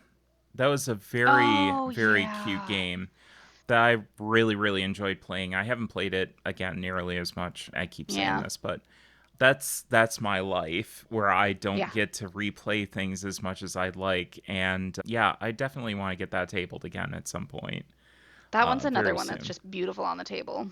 It's gorgeous. She's got good picks, good She does. taste. She has very, very good picks. Yeah. I was happy to see all these, and I was not mad about any of them. It wasn't Yeah. anything like, oh, how could you pick this? It was Yeah. literally some very, very solid picks Good job, this Allie. year. So very good job, Allie. So, any thoughts before we wrap up? I Yeah, we talked about it at the beginning. It was a rough year for a lot of publishers. I can't help but acknowledge that as much as publishers and content creators because they've lost out on a lot. So I am glad that we got to the table this year and got to experience a lot of joy. I'm very thankful for your wedding and all the games that we got to play. And again, just like the time spent not thinking about the world. Hmm. I think if I could sum up 2025, it would be how important games have been to kind of dissociate in the fun way and just connections, connecting with all of your friends and everything. And I am very, very thankful for that and excited to see what we get to play in 2026. And I think building community, that's one of the beautiful games, like beautiful things that games can do is really help you build community and help you have conversations with people in a space that's outside of the awfulness that is politics right Yeah. now and the world in general. I feel like I've had some very important, very crucial conversations around a game table that people got to understand me better and I got to understand them better and they get to see a side of humanity that they wouldn't necessarily see if they're just talking to somebody online. And I feel like that's very important right now. Yeah. I'm very thankful for your wedding for that. Just seeing all of the connections that you've made with so many people and so many people showing up for you and for Allie. That was clearly a key moment in 2025, and you've fostered that a lot. You've fostered that through this community and through your extended community within tabletop games. So I'm thankful for you this year. I'm thankful for you as well. Thank you. So, how can people get a hold of you on the socials that you are on right now? LinkedIn, baby. It's It's only all LinkedIn. LinkedIn right now. That's all that you can find me on, Yep. which is great because truly I should do better at, networking and stuff for, I guess, professional reasons because I just do it for the fun now. Or honestly, through you, they can all just reach out to you Yeah. and you can say like, "Hey, these cool people want to hang out." And I'll be like, "Cool, great. Let's play some games." I love it. I love Yeah, it. Let's do that. let's do it. As always, for me, you can go to the website, cardboardtime.com. You can go to Instagram and Blue Sky. Blue Sky is at Cardboard Time. Instagram is at cardboard_time. The Discord is on the Tabletop Express server. You can email me at cardboardtime@gmail.com or go to the website for an invite. Just a reminder that I will be out at OrcaCon. If you are listening to this on the day that it releases, I will be packing frantically for my 10-day honeymoon out in the Pacific Northwest, which does include 2 days at OrcaCon with all of you lovely folks that are going to be there that are listening that have already connected with me. So if you are one of those folks that is going to be there that hasn't connected with me, get off your butt, send me an Do it email, now. connect Yeah. with me wherever, and let me know so that we can play some games together. So, Olivia, it has been such a treat as always having this chat. I look forward to it every single year, and then we get to do top 20 games at some point. I don't know Yeah. when, but Yeah. The listeners today got a little tidbit of how my list is going to change. So I'm excited to share that again with you. I like little making these lists with you. spoiler. Yeah. I do too. So, as always, thanks again for listening, and we'll see you around the table in 2 weeks for another episode of Cardboard Time. Bye.